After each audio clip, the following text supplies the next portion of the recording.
ni. Jatuh. Jatuh baru. Jatuh.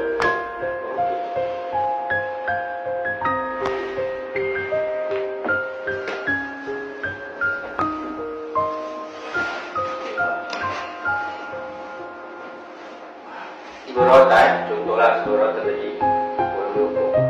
Sebelum dia rokok habis. Boleh tak berapa slow? Slow ni lagi 2.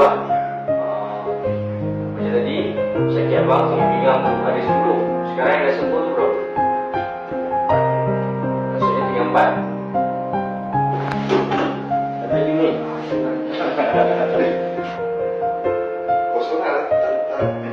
Betul. Cuba gerakan buat lagi tadi. Goyang sikit. Saya lagi dah nak sakit. Okey. Okey lah. Yang kosong lah bagi tadi kan. Okey. Jadi kita dibekam lah abang.